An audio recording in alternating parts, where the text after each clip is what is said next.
warahmatullahi wabarakatuh. Nama saya Firda Larasati, Prodi Sosiologi kelas 3A, Universitas Trunojoyo, Madura.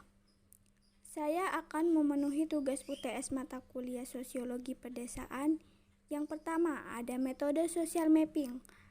Di metode social mapping ini kita memerlukan peta monografi desa. Ini merupakan peta monografi desa Parsanga. Ini petanya.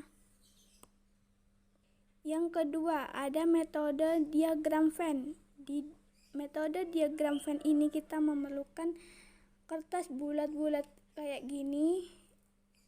Ini merupakan kertas bulat-bulat yang terbesar sampai yang terkecil. Pada diagram Venn ini, kita akan mengetahui pola relasi pada masyarakat. Yang ketiga, ada pola konsumsi. Ini merupakan alat yang digunakan untuk metode pola konsumsi. Ini.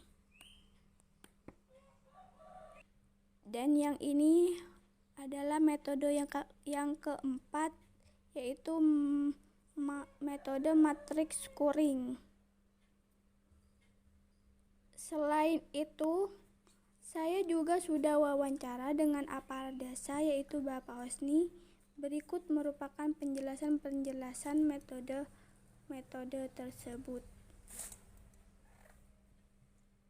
Baik, saya akan menjelaskan metode yang pertama, yaitu metode social mapping. Metode social mapping yaitu metode untuk melihat salah satu interaksi individu dengan kelompok, dimulai dari peta monografi desa Parsanga ini. Ini merupakan peta desa Parsanga. Di desa Parsanga ini mempunyai 3 dusun, yaitu Dusun Patenongan, Dusun Temor Leke, Dusun Prengtale. Di setiap dusun ini sudah memiliki fasilitas kesehatan masing-masing, yaitu posyandu, perawat atau bidan yang membantu mereka saat sakit atau saat mau melahirkan. Sarana prasarana jalan di desa Parsanga ini sudah mudah untuk diakses. Jadi, warga tidak mengalami kesulitan. Di peta ini merupakan arah timur, ini merupakan arah utara, ini merupakan arah barat, dan ini merupakan arah selatan. Dan di peta ini juga merupakan areal sawah yang ada di Parsanga. Ini merupakan masjid yang ada di Parsanga. Ini merupakan kuburan, ini tanda kuburan yang titik-titik ini. Ini merupakan tanda sekolah dasar yang ada di Parsanga. Pola interaksi yang ada di desa Parsanga ini bahwa setiap ada kesulitan, hajatan, atau membangun rumah, penduduk desa Parsanga mereka saling bergotong royong atau saling membantu. Baik, hanya ini yang dapat saya jelaskan dari metode pertama, dan berikut wawancara oleh Bapak Osni selaku aparat desa. Berikut cuplikannya. Apakah pola interaksinya itu secara bersama-sama jika ada permasalahan atau apa gitu? Jadi pola interaksi masyarakat itu sangat bagus karena Sumeneb termasuk Madura atau kabupaten paling timur di Madura secara adat ketumurannya sangat tinggi. Jadi rasa kekeluargaan, rasa hubungan antar tetangga maupun rasa hubungan antar di desa itu sangat kental, cukup bagus karena mengedepankan rasa kesetiakawanan, rasa kebersamaan, dan interaksi yang sangat bagus dalam kehidupan sosial di masyarakat. Salah satu contoh membangun rumah itu masih ada yang sifatnya gotong royong dari adanya hubungan interaksi yang sangat bagus di antara tetangga. Perkawinan, rasa gotong royongnya sangat tinggi, juga ikut gotong royong untuk bangun dapur, teror, dan segalanya. Jadi rasa kesosialan, rasa interaksi, rasa hubungan antar masyarakat dengan masyarakat, antara warga Persanga itu sangat bagus. Gitu. Karena adat ketimurannya yang begitu tinggi.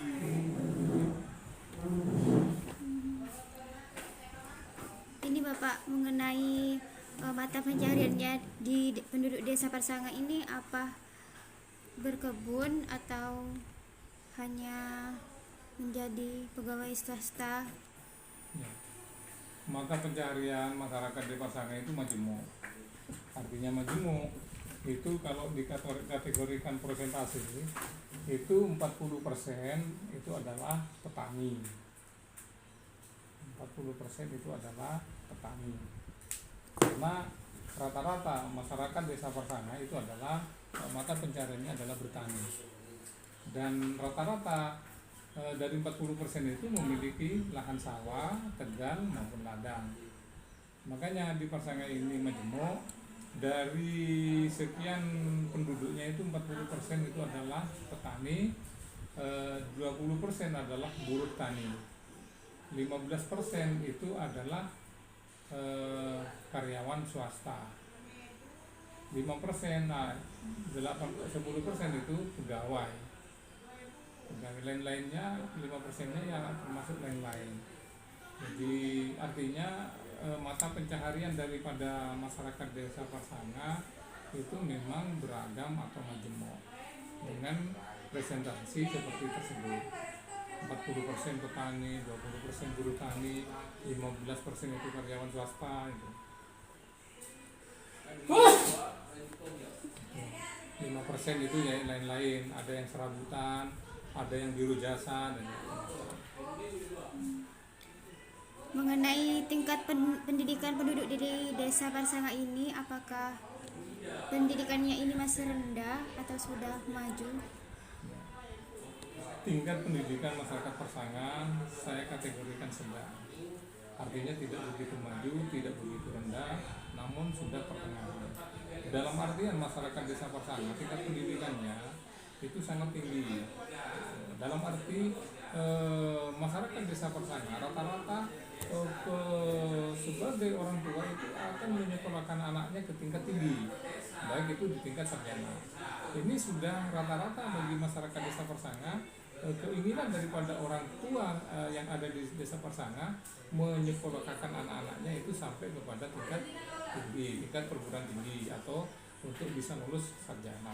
Makanya tingkat pendidikannya itu sangat ya menengah ke atas. Jadi rata-rata menengah ke atas. Pada saat terjadinya pandemi COVID, apakah perekonomian penduduk desa Persanga ini menurun atau justru meningkat? Nantain yang disebut dengan corona ini justru saya sangat bangga dengan masyarakat desa Persanga. Kenapa? Di musim Maulid ini rata-rata masyarakat desa Persanga itu amulut memperingati Maulid semua, baik rumah ke rumah, musola ke musola, masjid ke masjid, semua seakan-akan tidak ada efek samping kepada pandemi COVID-19. Namun hal ini juga sangat berterima kasih kami selaku pemerintah desa, bantuan yang sangat luar biasa dari pemerintah pusat, pemerintah provinsi maupun pemerintah kabupaten termasuk pemerintah desa. Ada dampak daripada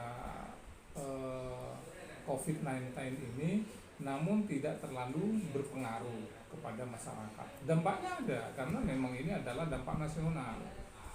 Yang namanya corona atau pandemi COVID ini adalah penyakit internasional, bukan hanya nasional, skalanya sudah internasional.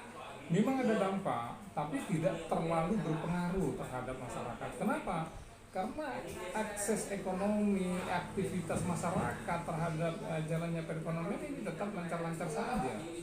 Bahkan di masa-masa peringatan Maulid ini semua masyarakat kayaknya 70% ini sudah melaksanakan Maulid.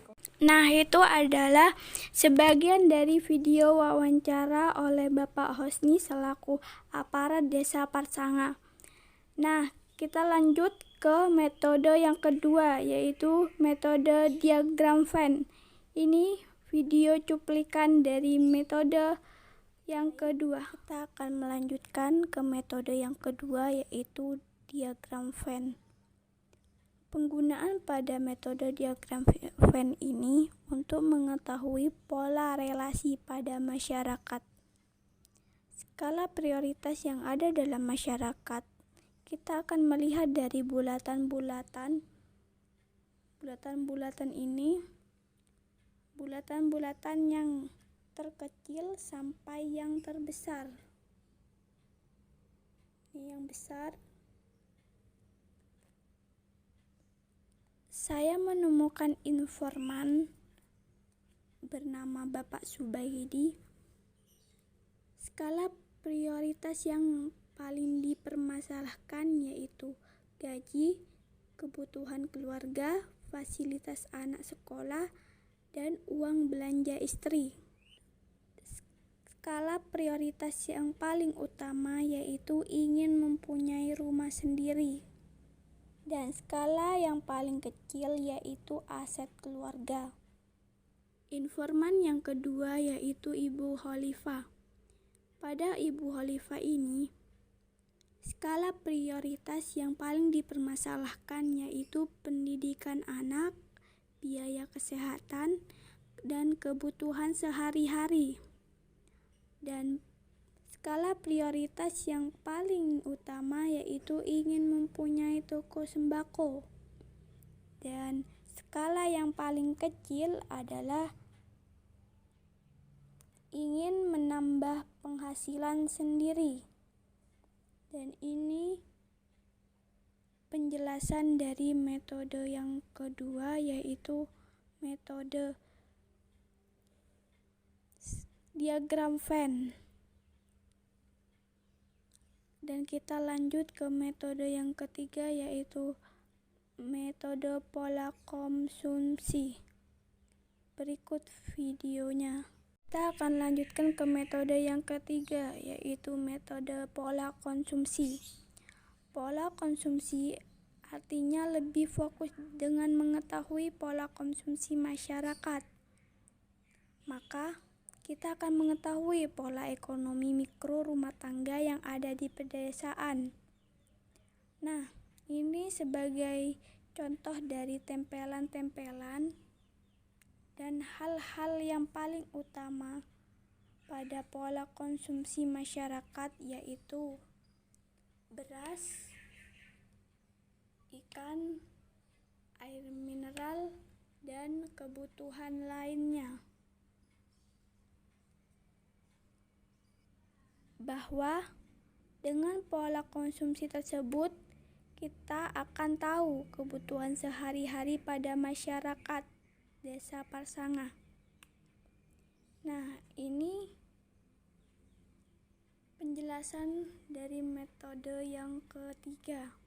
Kita lanjut ke penjelasan metode yang terakhir, yaitu metode matrix scoring. Nah, ini merupakan foto informan pada saat saya wawancara metode pola konsumsi. Dan kita lanjut ke metode berikutnya, metode yang terakhir.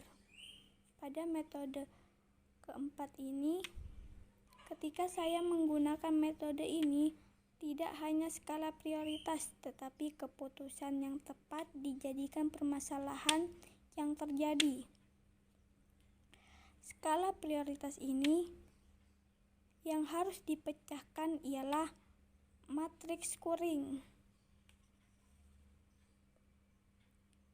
Bentuknya ialah dengan menggunakan skor atau ranking, yaitu dari angka 1 sampai 10. Saja yang dapat saya sampaikan dari metode-metode ini. Dari metode yang pertama sampai ke metode yang terakhir. Jika ada kesalahan yang saya jelaskan tadi, kurang lebihnya mohon maaf. Assalamualaikum warahmatullahi wabarakatuh. Oke.